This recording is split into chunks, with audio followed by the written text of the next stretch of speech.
you're really seeing people on their very worst day or their very worst time in their lives, and they're despairing and they don't know where they're going to go, they don't know who they're going to be around. And so we're able to come in and say, okay, we're here, what do you need? And then start from that point on. Anyone can be labeled as a mental health individual. And unfortunately, people they don't recognize that there is a great need there in the community. We can accomplish our needs if we work as a team. All of us will work together just to help that individual. I see them in their worst moment, and then I get to follow up with them and create goals, short-term goals, and nobody can move forward when they're worried about food and shelter and some other things. That's the priority. So if we can help with that first, which we do, I can tell you that meeting these folks, they're consumed with guilt and shame, I've been told, guilt is something that, you can apologize your way out of. Shame is a different thing, that's a self-label that's pretty torturous.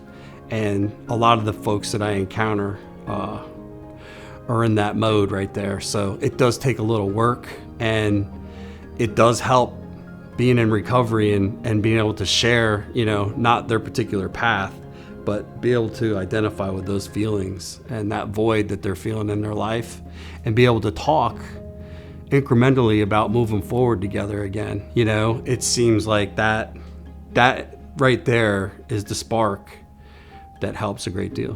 My story begins when I was 12. I was going back and through seeing my parents going through a divorce. I moved in with my mother, and then my mother got abusive. And then I was raped from the ages of 12 to 16. And I just have a lot of mental abuse and sexual abuse. And I got through that with the help of PQA and Davis Iredale Hospital. Jim come to see me in Davis, and he helped me realize that there is help on the outside. The MHAP program has meant a big deal. I've gotten a lot of help through Jim getting me help with jobs, getting meds, things like that. Actually, it's helping me out a lot. It has helped me out a lot, really. I had started this job within a month, got me a car. They helped you if you do what you're supposed to be doing. They help you no matter what it is. You have to save money too. They want to keep your money for you so they can see what you're doing to make sure that you're doing what you're supposed to be doing. I'm not just lounging around. Since I have the help, I'm trying to help them help me. Ain't nobody gonna help you if you ain't trying to help yourself. My story is that I was really down in dumps, and I almost tried to commit suicide, but I called 911 and went to Davis Hospital, and that's where I was contacted by Jim Dobson. They've been fantastic.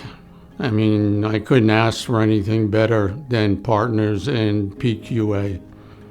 They're fantastic people.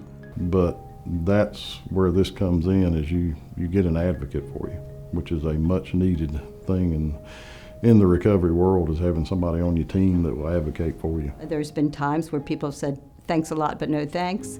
And then 2 or 3 months later, they'll call up and say, hey, you know what? I thought about it. I think maybe it might be good if we could work together. And then that begins a progression toward quality of life change and the individual's view of themselves. It's easier to go outside. It's easier to be able to breathe, being around other people. It's easier to find better coping skills. Basically just makes it easier to live. Just finding help.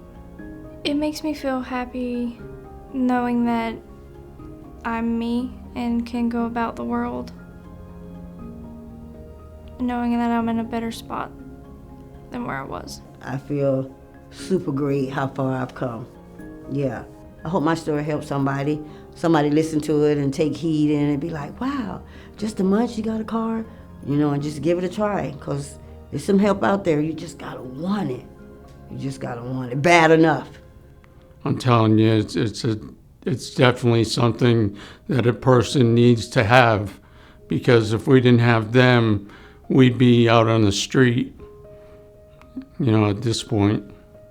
I'm just grateful for everything. You know, I gotta be, because nobody can be grateful for me. Nobody can do anything for me except me. You know, I'm the one that's gotta be the one to change.